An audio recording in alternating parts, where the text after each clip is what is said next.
बहुत स्वागत है आपका। इंडिया टीवी देख रहे हैं आप। आपके साथ मैं हूं प्राची पाराशर। पूरा देश राममय हो रहा है। पूरी दुनिया राम धुन में मगन नजर आ रही है। तारीख खास है, तारीख बहुत नजदीक आ चुकी है। 22 जनवरी वो ऐतिहासिक तारीख होगी जब रामलला अपने भव्य मंदिर में विराजमान होंगे। बात जब राम काज की हो और भक्त हनुमान का जिक्र ना हो, ऐसा हो नहीं सकता है।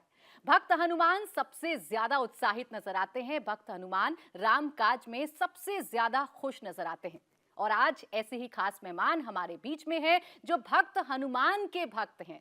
मैं बात कर रही हूं बाबा बागेश्वर यानी बागेश्वर धाम के पीठाधीश्वर धीरेन्द्र शास्त्री जी की। पंडित जी बहुत बहुत स्वागत है आपका। आचार्य बहुत जी बहुत धन्यवाद। पूरे दर्शकों को बहुत बहुत साधुवाद। जय श्री राम।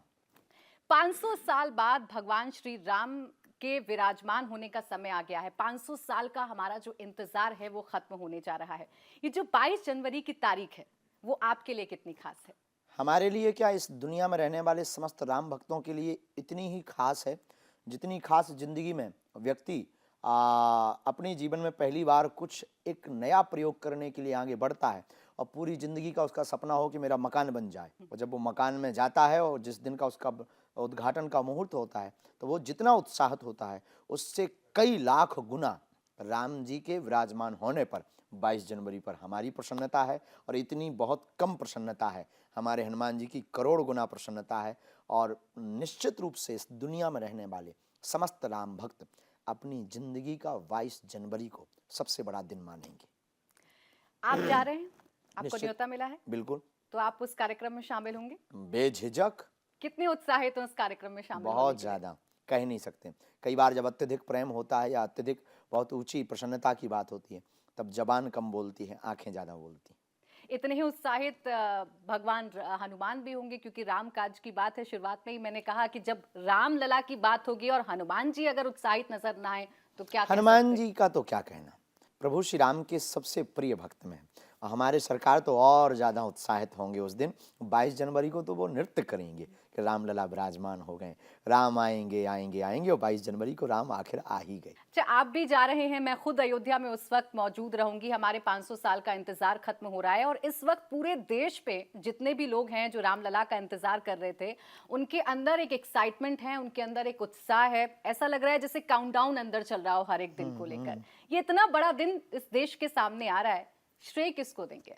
सबको इसमें श्रेय सबसे ज़्यादा राम मंदिर के लिए जिन्होंने बलिदानियाँ दी, राम मंदिर के कार्यसेवक, बाबरी मस्जिद ढहाने वालों को, राम मंदिर बनाने वालों को, उन संत मुनियों को जिन्होंने तपस्या की, त्याग किया और अपने प्राण दाह किए, और पूज्यपाद जगत गुरु तुलसी पीठाधीश्वर गुरुदेव भगवान को जिन्होंने सुप्रीम कोर्ट में जाकर के राम जी की ओर से अपना पक्ष प्रस्तुत किया और परिणामतः न्यायपालिका ने यह माना कि यह भूमि राम की है और यहाँ राम मंदिर बनना चाहिए। और वर्तमान समय की सरकार में वर्तमान माननीय प्रधानमंत्री जी जिन्होंने भूमि पूजन भी किया, जल्दी डेट निकाल कर अब राम मंदिर की स्थापना भी करवा रहे हैं। इन सबको श्रेय है बागेश्वर पीठ से। अच्छा आचार्य जी, अभी तक भगवान राम की जो छवि हमारे दिलों में गढ़ी गई है या हमने जो छवि भगवान राम की देखी है वो धनुषधारी वीर राम को हमने देखा है, मर्यादा पुरुषोत्तम राम को हमने देखा है। बाल स्वरूप में भगवान श्री राम को शायद पहली बार हम लोग देखेंगे, उन्हें हम महसूस करेंगे, उनकी मूर्ति के पास जाकर उनके दर्शन कर पाएंगे। अभी तक कान्हा को हमने जरूर बाल रूप में देखा है, तो बाल रूप में रामलला को देखना कितना खास होगा इस पूरी दुनिया के लिए, उस व्यक्तित्व को आप कैसे बताएंगे? प्रभु श्री राम अनेक व्यक्तित्व में, अनेक रूपों में, जाकी रही भावना जैसी, प्रभु मूरत देखी तिन तैसी। लेकिन वहाँ है राम लला। लला का मतलब होता है छोटे से बालक, नन्हे से बालक। वहाँ लला के रूप में, क्योंकि वो जन्मभूमि है, वहाँ प्रकट होने के बाद का विग्रह है। उस दर्शन को निश्चित रूप से सभी लोग ममतामयी दृष्टि से देखेंगे। और वहाँ जो एक छोटे बालक को देख कर के उसकी वो जो निश्चलता पर प्रेम उमड़ता ना, बहुत उत्साह भरता है। और वो तो ब्रह्म है, पूर्ण परब्रह्म है, परमात्मा है, नारायण है, जगदीश हैं। उन प्रभु को जब बाल स्वरूप में भक्त देखेंगे निश्चित रूप से इतने गदगद होंगे कि जिसकी कोई सीमा नहीं, प्रेम की कोई सीमा नहीं। प्रेम अनंत है, प्रेम अनंत होता है। और भगवान के भक्तों को सबसे बड़ी संतुष्टि तत् सुख सुखित्वम, जिसमें उनकी प्रसन्नता उसमें हमारी प्रसन्नता, और हमारी प्रसन्नता इसी में है कि राम लला राम मंदिर भव्य दिव्य में बैठ रहे हैं। आचार्य जी, भगवान श्री राम को सब अपने अपने तरीके से समझते हैं। अगर मैं बाल रूप की ही बात करूं तो इस बाल रूप में क्या सीख प्रभु श्री राम पूरी दुनिया को देते हैं, या क्या आचरण पूरी दुनिया को उनसे उनके बाल रूप से सीखना चाहिए? बंदो बाल रूप श्री राम। राम जी का बाल लीला बड़ा अद्भुत है। खेले ही खेल सकल नृपलीला। ठाकुर जी ने बाल रूप में जो लीलाएं की, अद्भुत की। पहली बाल लीला तो रघुनाथ जी ने पलना में की। माँ एक बार जननी अनवाए कर श्रृंगार पलना पौड़ाए, माता कौशल्या को दिखाई उन्होंने। फिर हमारे रघुनाथ जी ने, राघव जी ने बाल लीला और बढ़ाई। बाल लीला बढ़ाकर प्रभु श्री राम जब और थोड़ा बड़े भय, अयोध्या की गलियों में जब विचरण करने लगे, तो भरत जी और लक्ष्मण जी, शत्रुघ्न जी, ये चारों भैया थोड़े थोड़े बड़े हो गए। चारों भैया जब बड़े भय रघुनाथ जी के साथ, तो एक दिन भगवान गेंद खेलते हैं, कंदुक लीला, फुटबॉल वाली लीला करते हैं, गेंद खेलते हैं। तो गेंद खेलते हैं तो दो पार्टी चाहिए। अब राम जी ने कहा कि हमारे विपक्ष में कौन खड़ा होगा। राम जी के साथ टेंशन ये थी, पक्ष में सब आना चाहते थे, अब विपक्ष पार्टी, भाई खेल के लिए दो पार्टी चाहिए, अब विपक्ष में कौन खड़ा होगा। लक्ष्मण जी पहले ही राम जी के बगल में खड़े हो गए, बोले सरकार अपन तो विपक्ष में नहीं जा पाएंगे। भरत जी की तरफ बोला नहीं, देखा भर राम जी, वो विपक्ष में खड़े हो गए। तो किसी ने राम जी से कहा, देखो वो तुमसे जीतना चाहते हैं, तुम्हारे विपक्ष में खड़े हो गए। राम जी बोले, भैया उनसे जाके पूछो, भरत जी क्या तुम राम जी से जीतना चाहते हो इसलिए विपक्ष में खड़े हो गए। राम जी बोले, हम चाहे पक्ष में खड़े हों या विपक्ष में, राम जी का काम पूरा होना चाहिए, हमारा सिद्धांत ये है। और जब भरत जी ने गेंद ली और फुटबॉल पर प्रहार गेंद का किया और राम जी के पास आई, तो इतनी जोर से प्रहार किया कि मानो जीतना चाहते हो। राम जी ने उठा करके हृदय से लगा ली गेंद को। तो किसी ने कहा कि उन्होंने प्रहार किया, आप यहाँ से मारो। बोले नहीं, भरत जैसा संत जिसको हमारे पास ठोकर मार के भेजते, उसे हम फिर दोबारा हटाते नहीं हैं। और खेल ही खेल में राम जी हार जाते, भरत जी को जिताते हैं। यह बाल लीला का अद्भुत चित्रण है कि अपनी जिंदगी में बड़ा वो है जो छोटे को हराने का सिद्धांत नहीं, छोटे को जिताने का सिद्धांत करे, वही बड़ा है। यह बाल लीला का सर्वोपरि चरित्र है। प्रभु श्री राम को सब अपने अपने तरीके से बताते हैं। जैसे एक लीला का आपने जिक्र किया, किसी के लिए वो आदर्श पुरुष हैं, किसी के लिए वो वीर बहादुर हैं जिसने रावण का वध करके लंका पर विजय पाई, बुराई पर अच्छाई की जीत उन्होंने पाई। और किसी के लिए वो मिसाल हैं जो भाइयों के लिए कुछ भी कर गुजरने के लिए तैयार हैं। किसी के लिए वो आराध्य हैं और किसी के लिए वो तारनहार हैं। अगर मैं आचार्य जी आपकी नज़रों से समझूं तो आपके लिए भगवान श्री राम क्या है? हमारी दृष्टि में राम एक मर्यादा है। इस विश्व की आचार्य संहिता मनुष्यों की है कि मनुष्य को कैसे जीवन जीना चाहिए, ये राम जी के चरित्र से सीखो। मर्यादा कितनी रखनी है, स्त्री के प्रति, माता के प्रति, पिता के प्रति, पुरुष के प्रति और वानरों के प्रति और जीवों के प्रति। और क्या अद्भुत आचार्य संहिता प्रभु श्री राम की, उनकी नजर में ना कोई छोटा है ना बड़ा। जो वानरों को भी अपने सम बना ले, वो श्रेष्ठ नर प्रभु श्री राम। हमारी नजर में राम जी जैसा कोई मर्यादित नहीं, राम जी जैसा कोई वीर नहीं, स्वयं रघुवीर भी कहलाते हैं। राम जी जैसा कोई पुत्र नहीं, राम जी जैसा कोई पिता भी नहीं, राम जैसा कोई राजा भी नहीं। उनकी राज्य में कोई दुखी नहीं, सब सुखी, दुख को कोई स्थान नहीं। जिसमें प्रजा प्रसन्न वो राजा काम करे, ये राम जी का कार्य। राम जैसा कोई राजा नहीं। हमने तो यही माना कि दुनिया के लोगों को विश्व में अगर शांति चाहिए, भारत को भी, अगर भारत के राजनेताओं को भारत में शांति चाहिए, तो राम के आदर्श को जीवन में उतारो, रामचरितमानस को राष्ट्रीय ग्रंथ घोषित करो। निश्चित रूप से इस भारत में भी शांति व्याप्त होगी, क्योंकि राम मानवों की आचार्य संहिता है। रामचरितमानस एक समाधान है। भगवान श्री राम का जो जीवन है वो आपको प्रेरणा देता है, वो आपको हर एक कांड पर, उनके हर एक लीलाओं पर आपको सिखाता है। लेकिन इसी रामचरितमानस पर जब सवाल खड़े हो जाते हैं, इसी रामचरितमानस को जब बांटने वाला बताया जाता है, ये कैसे होता है और इसे आप कैसे बताएंगे? ये बेतुकी ना पढ़ने की समझ है। जो कुछ लोग ज्ञानी होते नहीं है, अज्ञानी अपने आप को मानते नहीं, उन लोगों के अंदर ऐसे प्रश्न उठते हैं। तो ज्ञानी है नहीं, अज्ञानी मानते नहीं। भाई कोई सोया हुआ हो, जगाना सरल है, पर कोई सोने का नाटक कर रहा हो, उसे जगाना बहुत कठिन है। ये जो है अध सोए हुए लोग बेचारे रावण के खानदान के लोग हैं। इन्हें राम से लेना देना नहीं, न राम चरित्र से लेना देना, इन्हें अपने नाम से लेना देना है। इन्हें अपनी रोटियां सेंकनी है, इन्हें अपनी राजनीति चलानी है, इन्हें अपना प्रोपोगंडा चलाना है, इन्हें जातिवाद का विष और कैंसर नामक रोग फैलाना है। वो कैसे फैलेगा? इस देश की सबसे बड़ी आस्था राम है और रामचरितमानस है, उससे फैलेगा। तो उसमें से ये कमियां निकाल कर लाती। कभी भी इन्होंने अगर पढ़ा होता तो ये कभी रामचरितमानस के ऊपर उंगली नहीं उठा सकते। हम इनसे कहेंगे कभी तुम हमारा सामना करो, हम तुम्हें बताएंगे रामचरितमानस बांटना सिखाती है या जोड़ना सिखाती है। राम सेतु के पत्थर तक, राम कथा का राम सेतु का पत्थर तक जोड़ना सिखाता है। सबरी का चरित्र जोड़ना सिखाता है। केवट की नाव पर चलना ये जोड़ना सिखाता है, बांटना नहीं सिखाता। ये दृष्टि है, चश्मा बदलवाना है इनका, आंखें डिस्टर्ब है इनकी। अपने देश में जब हम सनातन की बात करते हैं तो एक तरफ पूरा देश गौरवान्वित हो रहा है राम मंदिर के निर्माण को लेकर। पूरे देश में एक अजीब सा उत्साह, एक अजीब सी खुशी की लहर है। लेकिन वहीं कुछ लोग ऐसे भी हैं जो राम मंदिर की तुलना अस्पतालों से कर रहे हैं, जो राम मंदिर की तुलना शिक्षण संस्थानों से कर रहे हैं। राम मंदिर जाने से क्या हासिल होगा, ये सवाल पूछ क्या नहीं हासिल होगा, ये प्रश्न उनसे बनता है।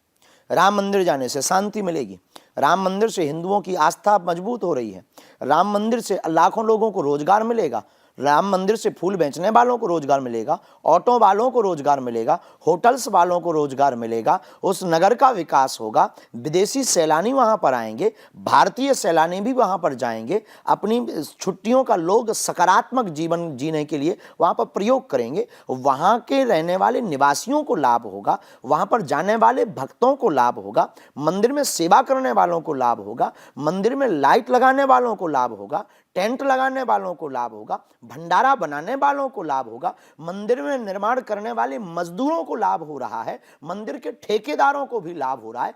किसको लाभ नहीं हो रहा ये हमको बताएं। हाँ, भारत में अस्पताल बनना चाहिए, पर राम मंदिर से ही पैसों से क्यों बनना चाहिए?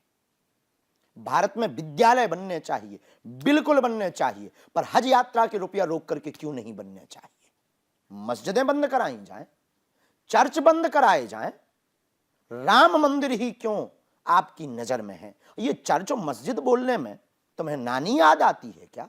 केवल राम मंदिर के लिए ही आपके अंदर ये क्यों आया है कि मंदिर के साथ साथ मंदिर नहीं विद्यालय होना चाहिए? ठीक है, बंद करो चर्चें, बंद करो मस्जिदें, बनाओ विद्यालय, तो फिर देखी जाएगी, तब नानी याद आ जाएगी। इनको तो हमारे सामने बैठाओ कभी आप बहन, हम इनको इनके परदादाओं की कुंडली बताएंगे तो इन्हें नानी याद आएगी। अब तो राम के चरित्र का निर्माण अपने हिसाब से किया जा रहा है। एक बहस ये छेड़ दी गई इस देश पे कि राम क्या खाते थे। राम वन में रहते थे तो राम शिकार भी किया करते थे, राम मांसाहारी थे, राम शाकाहारी थे। ये बहस इस देश में छेड़ी जा रही है। बेतुकी बातें हैं। राम को ना जानने वाले लोग रावण के खानदान के, उल्लू भी बेचारा कहता है, अच्छा, अंधा आदमी कहता है सूर नहीं है। अच्छा, रामचरितमानस को लेकर या राम मंदिर के बनने से कुछ लोग ऐसे भी हैं जो ये कहते हैं कि मनुवाद आ जाएगा।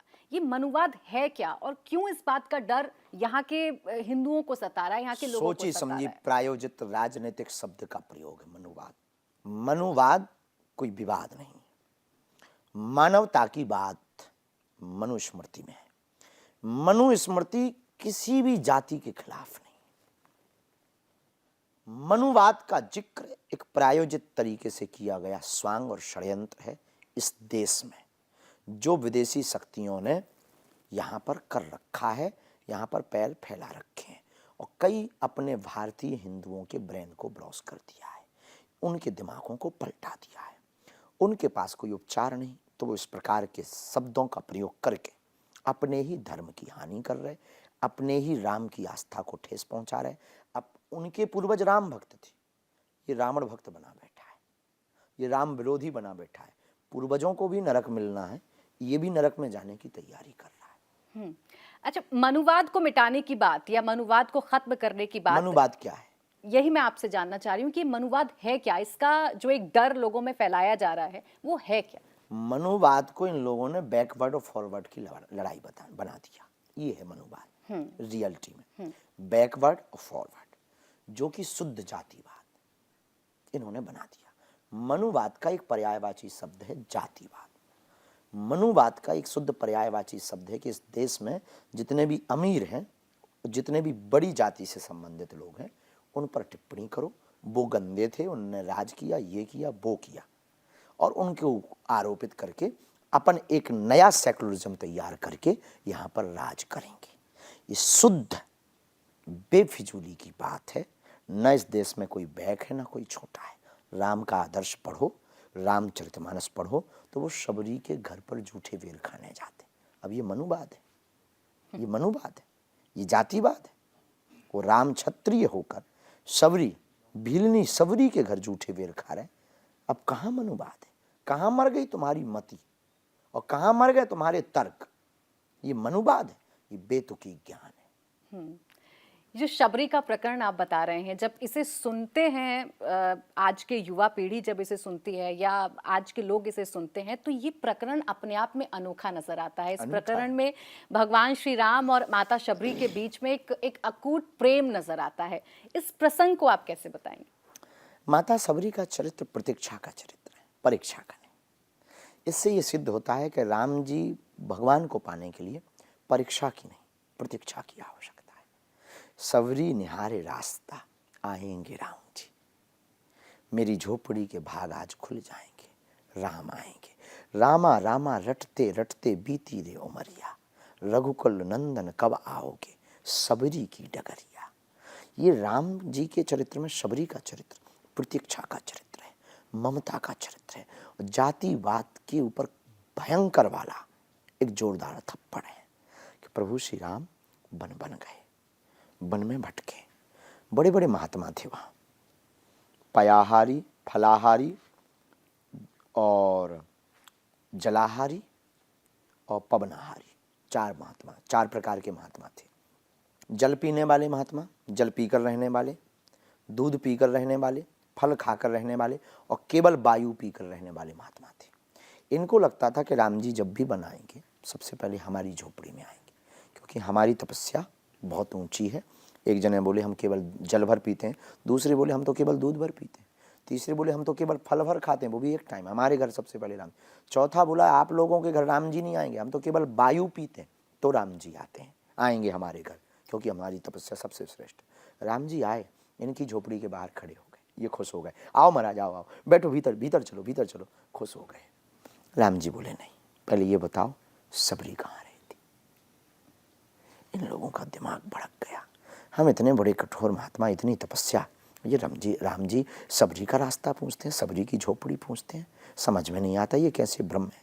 राम जी बोले हम आपके यहाँ तो आए हैं, लेकिन सच बताएं तो हम सबरी के लिए आए हैं। ये राम जी के जीवन में सबसे बड़ी लीला है और शबरी के जीवन में सबसे बड़े त्याग का परिणाम है कि वो गुरु वचनों पर टिकी रही। और एक दिन राम जी आए और सबरी के जूठे बेर खाए। सबरी की प्रतीक्षा ये सिद्ध करती है कि भगवान तुम्हारे घर भी आएंगे, पर परमात्मा परीक्षा से नहीं प्रतीक्षा से प्राप्त होगा।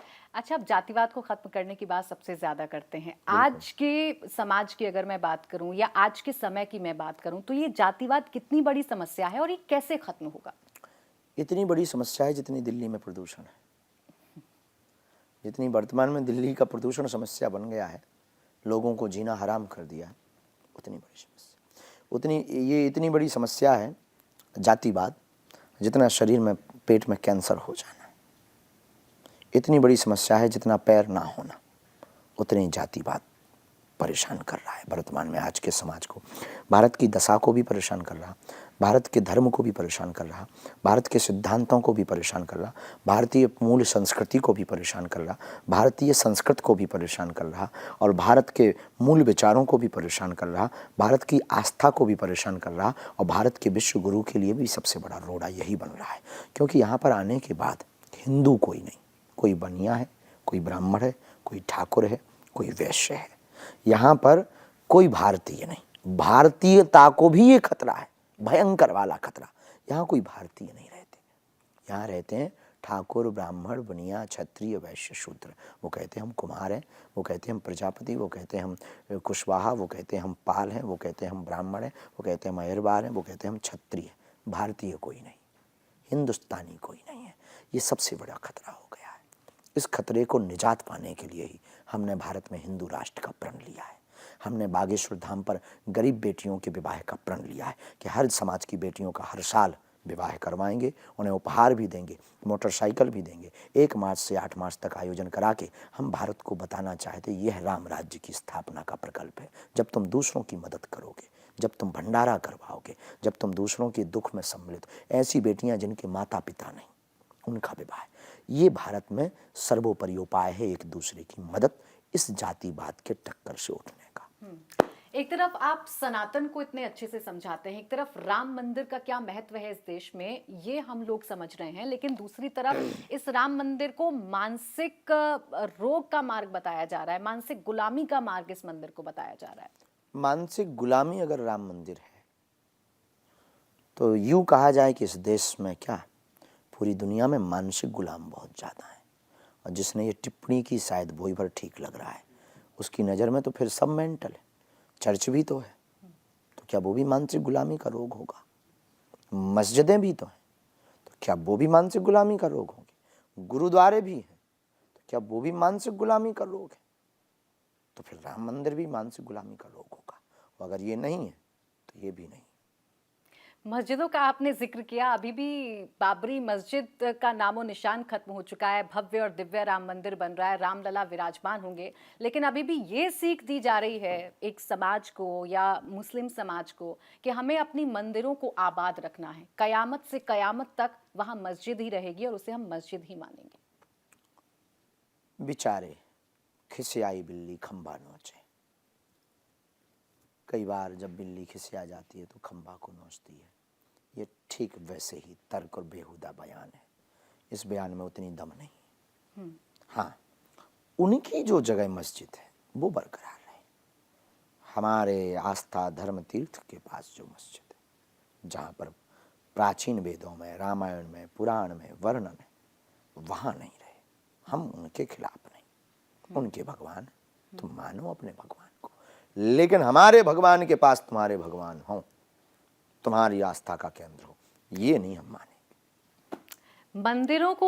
मंदिरों के लिए मस्जिदों को खत्म कर दिया जाएगा, ये एक सोच डेवलप करने की कोशिश की जा रही है और खासकर मुस्लिम युवाओं से ये आह्वान किया जा रहा है कि आप जाइए, अपनी मस्जिदों को बढ़ाइए और आप जाइए अपनी मस्जिदों में जाकर अगर नमाज मस्जिदों अदा को करिए। खत्म करना होता तो अब तक तो मस्जिदें बचती ही नहीं। मस्जिदें हैं ही कितनी, इन्हीं गिनी कुछ। हिंदू हैं कितने, 100 करोड़। मस्जिदें भारत में रहती ही नहीं। ये बेतुकी बात है और इस देश में फूट डालने की राजनीति है। और जिसने भी ये कहा उस आदमी को तो जेल में भेज देना चाहिए। हमारे किसी भी समाज सनातन के व्यक्ति ने ये नहीं कहा कि मस्जिद को मिटाना। हमने सिर्फ ये कहा कि मंदिर को बनाना, मंदिर को वहां बनाना है जहां हमारा था। अब मस्जिद पे था या कहीं और था वो तुम्हारा विषय। हमारे रामलला की भूमि पे हमें मंदिर बनाना है। और वो अगर युवाओं को कह रहे हैं कि जगह जगह मस्जिदें बनाओ, बनाना, पर कभी कान खोल के सुन लो, ऐसी जगह मत बना देना जैसी राम मंदिर पे बनाई, यही हाल होगा तुम्हारा। कोई इसे ताकत के बल पर बनाया हुआ मंदिर कह रहा है, इंसानियत का दम घोटकर ये मंदिर बनाया गया है, धोखे से बाबरी मस्जिद को गिराकर ये मंदिर बनाया गया है। हद हो गई यार। जब मंदिरों को तोड़कर मस्जिदें बना रहे थे तब मस्त लग रहा था, अब मस्जिद टूटकर ज्यों के त्यों मंदिर बन रहे तो दस्त लग रहा है। क्या बेफिजूली की बातें कर रहे हैं ये लोग। जब मोहम्मद गौरी, बाबर, अकबर मंदिरों को तोड़कर मस्जिदें बना रहे थे तब ये कहां मर गए थे भाई साहब? इनका जरा पता निकाल के दो हमें, बैठा रहो इनको 2 मिनट हमारे पास, हम इनको छीलना शुरू करेंगे तरीके से। इस देश में मस्जिदों को तोड़कर मंदिर नहीं बनाया गया, मंदिरों को तोड़कर के मस्जिदें रखी हैं। ये हम नहीं कह रहे, सुप्रीम कोर्ट ने ऑर्डर लागू किया है। सुप्रीम कोर्ट से तो कोई बड़ा नहीं है। सुप्रीम कोर्ट तो न्याय प्रणाली है और वो करे न्याय प्रणाली का विरोध, ठटरी भर जाएगी। अच्छा, उन संघर्षों को अगर आचार्य जी याद किया जाए, एक लंबा इंतजार हिंदुओं ने किया, एक लंबा इंतजार सनातन धर्म के लोगों ने किया है राम मंदिर के इस भव्य स्वरूप को देखने के लिए, रामलला के मंदिर में विराजमान होने के लिए।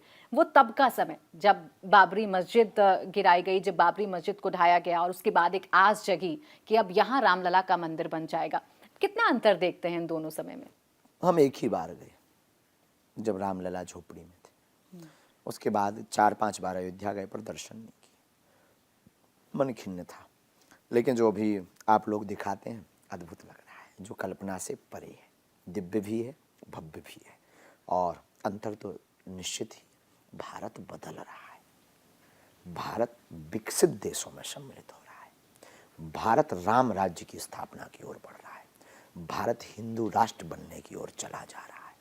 जैसे ब्रह्मांड फैलता जा रहा है ना, वैज्ञानिक कहते हैं ब्रह्मांड फैल रहा है, वैसे ही भारत भी विचारों से, आस्था से, संस्कृति से, संस्कारों से और भारत विकास के मार्गों से बहुत बढ़ रहा है। तो निश्चित रूप से सब नया नया लग रहा है। तो क्या इसे ही सनातन का स्वर्णिम काल कहा जाए? इससे बेहतरीन कुछ हो ही नहीं सकता है। इससे बेहतरीन क्या हो सकता है? सुपर बेहतरीन काल है। भक्ति काल के भी ऊपर कट्टर सनातन का काल कहो। सनातन का काल मत कहो, कट्टर सनातन का काल कहो। ये कट्टर सनातनियों का काल आ गया और इससे बेहतरीन कोई समय हो नहीं सकता।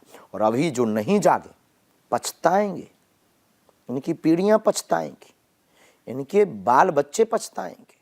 अगर नहीं जागेंगे तो इनको धोखा मिलेगा। जब इनकी बहन बेटियों के साथ बर्बरता होगी तब इन्हें पता लगेगा कि बागेश्वर महाराज जो चिल्लाया करते थे हिंदुत्व की बात, हिंदू राष्ट्र की बात, वो गलत नहीं थी। तब फिर पछताए का हुई जब चिड़िया चुग गई खेत। अच्छा, आप जब हिंदू राष्ट्र की बात करते हैं या कोई भी इस देश में हिंदू राष्ट्र की बात करता है तो एक डर दिखाने की कोशिश की जाती है कि हिंदू राष्ट्र बन गया तो बाकी सभी धर्मों को खत्म कर दिया जाएगा, बाकी सभी धर्मों की आजादी छीन ली जाएगी। आपकी नजर में ये हिंदू तो बहुत राष्ट्र क्या पहले है? बोलते थे कि राम मंदिर बन गया तो मस्जिदें खत्म हो जाएंगी। नहीं हुआ ना, राम मंदिर बन भी गया। बेतुकी बात है। हिंदू राष्ट्र की कल्पना ही, हिंदू राष्ट्र का सिद्धांत ही, हिंदू राष्ट्र का संकल्प ही, हिंदू राष्ट्र भारत है ही है। दिलों में जगाना है हमें।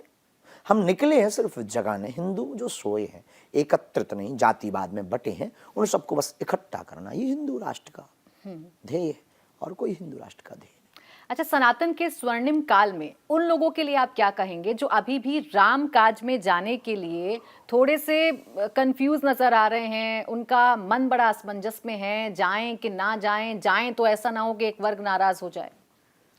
अगर तुम रावण को खुश करना चाहते हो तो ना जाओ, बाकी समझदार हो। अच्छा, ये जो स्वर्णिम काल की हम बात करते हैं तो क्या अब समझा जाए कि अयोध्या में तो राम मंदिर बन गया, ज्ञानवापी में बनेगा, कृष्ण जन्मभूमि की तैयारी है।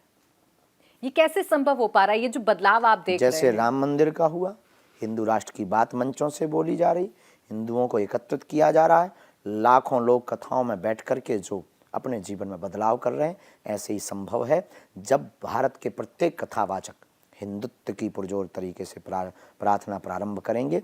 भारत का प्रत्येक संत हिंदुत्व के लिए जब बोलने लगेगा, भारत में रहने वाला प्रत्येक हिंदू जब कट्टर हिंदू बन जाएगा, उसी दिन हिंदू राष्ट्र भी संभव हो जाएगा। और ये बाकी क्रम जो हमने गिनाए हैं ये पूरे हो जाएंगे, और ये पूरे हो जाएंगे तो फिर मिलके आपको बताएंगे।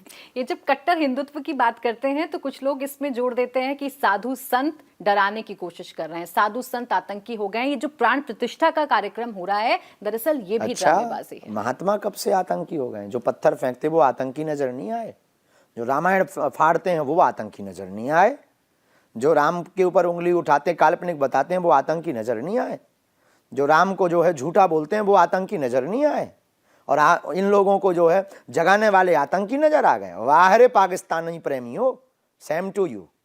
ऐसे लोगों को रामचरित्र से कौन सा चरित्र सीखना चाहिए या कौन सा प्रसंग देख लेना चाहिए, कौन सा प्रसंग सुन लेना चाहिए आचार्य जी, जो उन्हें समझ में आ जाए कि इस देश में राम की बात तो होगी, प्रभु श्री राम तो आपके आराध्य रहेंगे?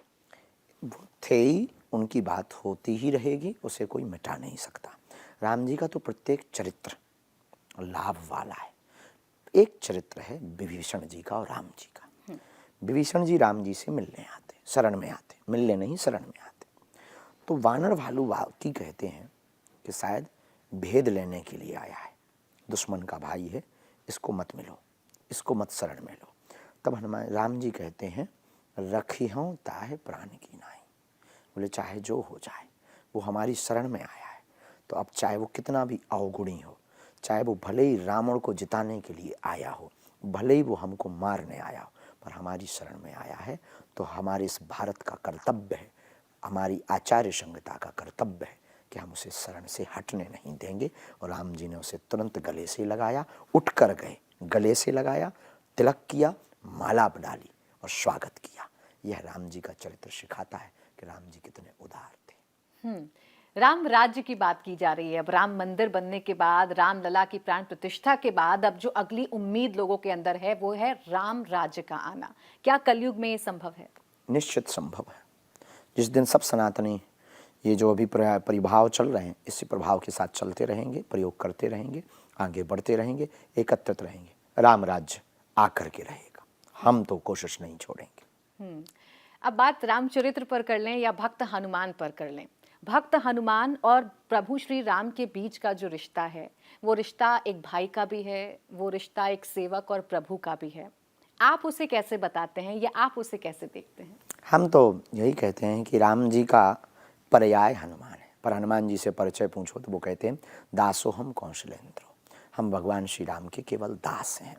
लेकिन दास भी कितना अद्भुत है, जो सर्वस्व प्रभु श्री राम को मानते हैं। और राम जी भी कितने अद्भुत हैं, तुम मम प्रिय भरत ही समभाई। हनुमान जी को दास की जगह वो दास दृष्टि से नहीं देखते, भाई की दृष्टि से देखते हैं। तो राम जी का, हनुमान जी का चरित्र और उनकी जोड़ी बड़ी कमाल की है, उसका कोई जोड़ नहीं, तोड़ नहीं। और इसीलिए हम कहते हैं राम जी को पाना है तो हनुमान जी को पकड़ो, हनुमान जी को पकड़ोगे तो राम जी प्रसन्न रहेंगे। और राम को समझने का सबश्रेष्ठ माध्यम हनुमान जी हैं, प्रभु श्री राम को समझने का। और हनुमान जी को समझने का सर्वश्रेष्ठ माध्यम प्रभु श्री राम है। भगवान श्री राम और भक्त हनुमान का जो रिश्ता है वो नए मंदिर में भी जरूर देखने को मिल रहा है। आपको तो पता होगा कि जो मूर्ति फाइनल की गई है भगवान श्री राम की, वो मूर्ति कर्नाटक से बन रही है, जहां भक्त हनुमान का जन्म स्थान है। सुना है हमने ऐसा, और बहुत अद्भुत है। ये गौरव है और हम सबका गौरव है, हम सब हिंदुओं का गौरव है। कितना शुभ समय पर प्रभु श्री राम हनुमान जी जहाँ प्रकट हुए, किस कंधा क्षेत्र में, कर्नाटक क्षेत्र में, वहाँ पर ही मूर्ति विग्रह श्री राम जी के, रघुनाथ जी का और हनुमान जी का बन रहा है। एक तरफ दक्षिण उत्तर का मेल करने की कोशिश की जा रही है, एक तरफ दक्षिण उत्तर के बीच में जो रिश्ता है, जो सांस्कृतिक रिश्ता है, उसे मधुर करने की कोशिश की जा रही है। लेकिन इसके बीच में जो खाई पैदा करने की कोशिश की गई, खासकर जो दक्षिण से सनातन को लेकर कहा गया, उसे कैसे खत्म किया जा सकता है? धीरे धीरे ऐसे ही प्रयत्न होंगे, सब 7-5 लोग मिल करके बढ़ेंगे, सभी जगह से वार्ता उठेगी, सभी जगह के लोग एकत्रित होंगे। और इसी प्रकार हर प्रकल्प में जब हर क्षेत्र के लोगों का समायोजन होगा तो वो फिर अपना काज समझेगा, अपना काज समझेगा, रिश्ता मधुर हो जाएगा। वो जय जयकार करता हुआ दक्षिण जाएगा तो कहेगा उत्तर के पूर्व के लोग बहुत अच्छे हैं, उत्तर के लोग बहुत अच्छे हैं, दक्षिण वाले यहाँ आकर के सेवा करेंगे तो हम लोग कहेंगे वो लोग कितने अच्छे हैं। बस मधुर संबंध स्थापित हो गया। ये सवाल मैं आपसे इसलिए कर रही हूँ क्योंकि सनातन को लेकर जो जहरीली सोच है वो दक्षिण में सबसे ज्यादा देखी गई। सनातन को खत्म करने की बात, डेंगू मलेरिया वाली बात, HIV एड्स से सनातन को जोड़ देना, ये जो जहरीली सोच है इसे कैसे खत्म किया जा सकता है? क्या ये सिर्फ राजनीतिक द्वेष की वजह से? राजनीतिक बयान है ये, वहाँ जमीनी स्तर पे नहीं। हम दक्षिण भी जाते हैं, अभी रामेश्वरम ही थे, वहाँ के लोग बहुत प्यारे हैं, राम भक्त हैं, बहुत मानते हैं हनुमान जी को, आंजनेय कहते हैं, बहुत मानते वो, और राम भक्त बहुत हैं। ये सिर्फ बयानों में बने रहने, रावण खानदान के लोग एक विशेष वर्ग को प्रसन्न करने के चोचले। जब भक्त हनुमान और प्रभु श्री राम का जिक्र होता है तो कई प्रसंग हैं जो मन में आते हैं और मन उससे प्रफुल्लित हो जाता है। एक जो प्रसंग है जो मुझे भी सुनने में बहुत अच्छा लगता है, वो प्रसंग जब हनुमान जी अपना सीना चीर के दिखाते हैं और बता देते हैं कि उनके दिल में राम सीता कैसे निवास करते हैं। वो प्रसंग कितना खूबसूरत, बड़ा अद्भुत है वो। राम दरबार लगा हुआ था, रावण का वध हो गया था, राम राजा हो गए थे, अयोध्या में विराजमान थे। तो उसी समय एक मोतियों की माला श्री हनुमान जी को दी गई। वह माला जानकी जी ने विभीषण के हाथों थी, बड़ी कीमती माला थी। विभीषण जी ने माला दी तो वानरों का स्वभाव होता है कि वो कोई भी चीज़ मुख में डालते हैं, तो स्वाभाविक रूप से हनुमान जी मुख में डाल एक एक दाने को तोड़ रहे थे और तोड़ तोड़ के उसको फोड़ फोड़ के देखते हुए फेंक रहे थे। तो विभीषण जी ने कहा इतनी महंगी माला और ये तोड़ तोड़ के क्यों फेंक रहे हो? तो हनुमान जी मुस्कुराते बोले हम देख रहे हैं इसमें राम है कि नहीं। तो विभीषण जी बोले अच्छा जिसमें राम नहीं होगा तो क्या तुम उसे तोड़ दोगे?